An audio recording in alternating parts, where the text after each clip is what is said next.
وهذه كانت ترسم خنادقهم.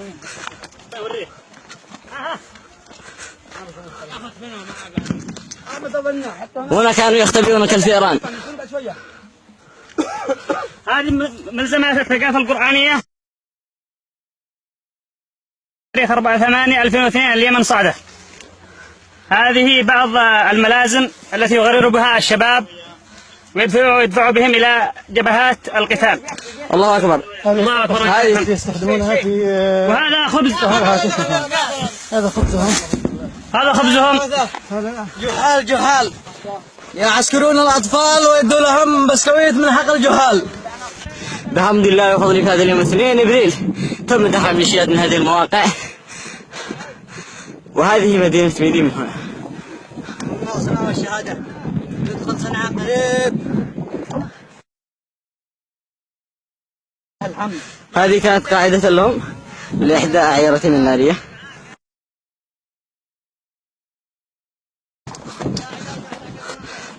قاعدة هذه كانت للميليشيات يستخدمونها، قاعدة 12/7. هذه آثار صاحب الميليشيات لجثثهم. هم يسحبوا جثثهم فارين هاربين. من هنا كانوا يسحبون الجثث من المواقع المتقدمة التي تم السيطرة عليها. أيوة، من فين المخزن؟ من فين المخزن؟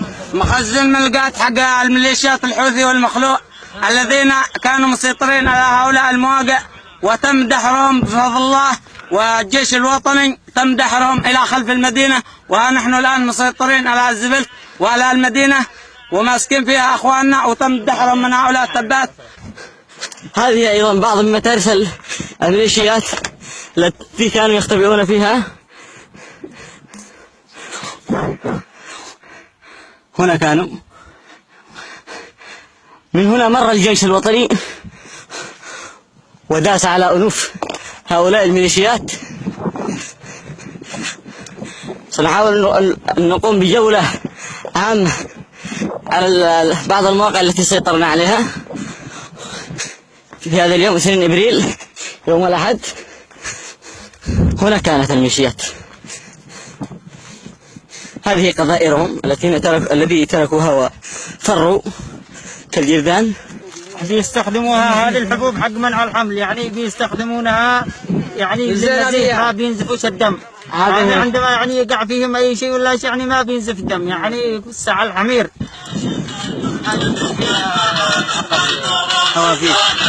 وما شاء الله مخزن اليوم. مخزنين حق الحوثي. الله أكبر. الله الحمد. كان الله يعين. إن شاء الله اليوم ننتقل في الحديدة إن شاء الله. هذه بعض مما تركتها الميليشيات. هذه مواقعهم. من هنا كانوا. من هنا مر الجيش الوطني. من هنا فرت الميليشيات.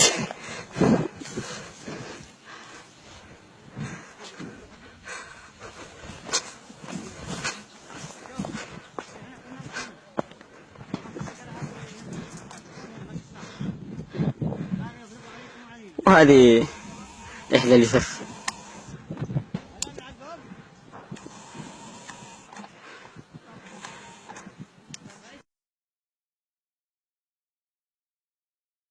لا، هذه أحد غنائم الميليشيات الحوثيين، والاسم أبو مشتاق جراد.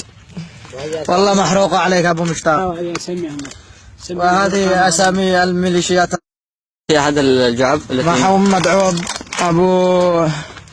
أبو ميثاق، أخي محمود سامي زيد عوض. هذه متارسهم، وهذا الخندق الذي يربط التباب. هذا الخندق، هذا أحد الأطقم التي تم إحراقها. آليتهم التي تم ضربها من قبل مدفعية الجيش الوطني تم إعطابها في هذا اليوم 2 إبريل. نحن اليوم في يوم الأحد 2 إبريل تم بفضل الله سبحانه وتعالى السيطرة على زفة ميدي، وتم الغنائم هذه الأسلحة معدلات أربيجي، أسلحة خفيفة متوسطة، وهذا الصور حقهم، وذخائر بجميع أنواعها، والقادم أعظم إن شاء الله. ونوجه هذه الرسالة إلى عبد ولاعة ونقول له الولاعة حقهم سنكسرها بإذن الله قريبا، وانكسرت اليوم وسوف نزيد نحرقهم بولاعاتهم وبالدوافير، وإن شاء الله القادم أعظم، وإن شاء الله الحديدة قريبا سندخلها وسندخل جميع محافظات اليمن بإذن الله.